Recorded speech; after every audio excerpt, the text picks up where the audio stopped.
All right, today we are diving deep, and I mean deep, inside our own bodies. We're going to uncover a pretty fascinating secret about the bacteria that live with us and what it is that really separates a good probiotic from a truly great one. So let's just jump right in. We all hear about good bacteria, right?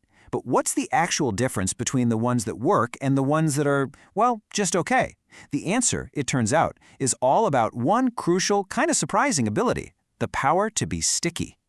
To get why stickiness is the name of the game, you gotta picture our bodies, especially places like the urogenital tract, as this incredibly dynamic, constantly changing environment.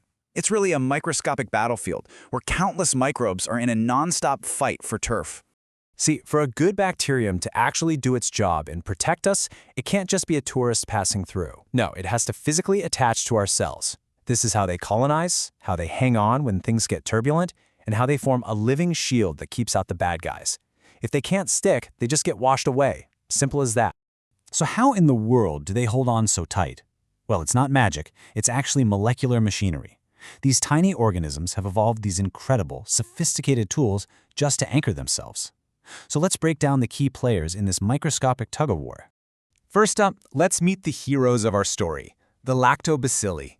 The research we're diving into basically considers these guys the absolute gold standard for a healthy vaginal and gut ecosystem. These are the bacteria we want to win the battle. They're our body's little guardians. Now, for our little heroes to stick, they need something to stick to. And that's where a protein called fibronectin comes in. It's a protein that coats the outside of our own cells. The best way to think of it is like a universal docking station, or maybe the fuzzy side of a piece of Velcro, just waiting for something to grab on. And that brings us to the tool itself. If our fibronectin is the fuzzy side of the Velcro, then the Fibronectin-Binding protein, or FnBP for short, is the hook side. It's the bacterium's own molecular grappling hook, this specialized protein on its surface that is literally designed to latch on to our fibronectin and hold on for dear life. But here's the twist, and this is super important. This grappling hook, it isn't exclusive to the good guys. Nope. Harmful bacteria, things like Staphylococcus aureus, they use the exact same tool. But their goal isn't to protect us. It's to invade our cells and cause serious infections. It's the same exact mechanism, just used for two totally opposite ends. And this brings us right to the heart of the study we're looking at today.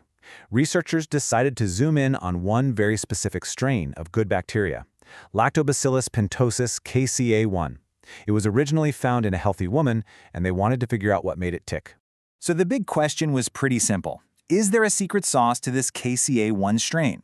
More specifically, is its grappling hook, that FnB protein, somehow different? Maybe better? To find out, they started where all modern science starts, with the genes.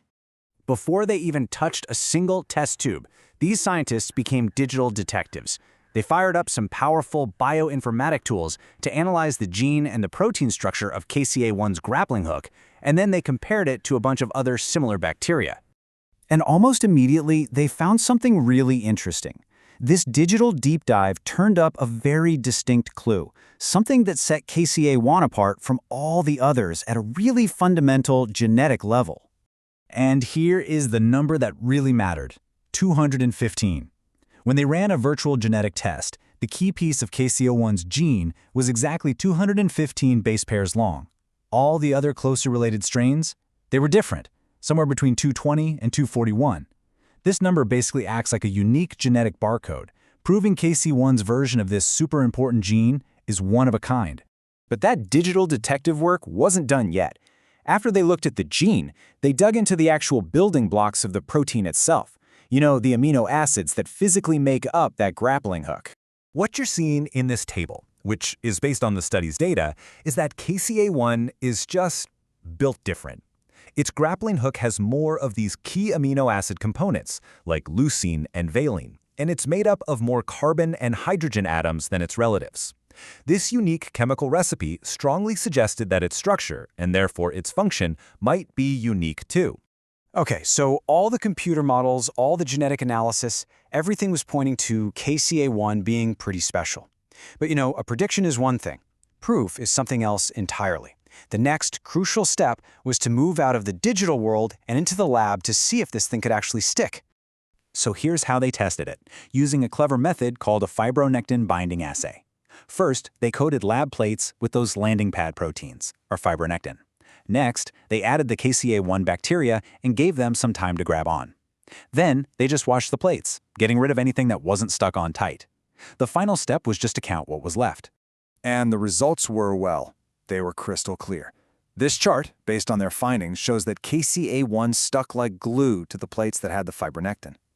But here's the kicker. On the control plates that had no fibronectin, almost nothing stuck. This was the proof they needed. KCA1's unique grappling hook actually works. And man, it works really well. So, let's zoom all the way back out to the big picture. Why go through all this trouble for one tiny protein on one specific bacterium?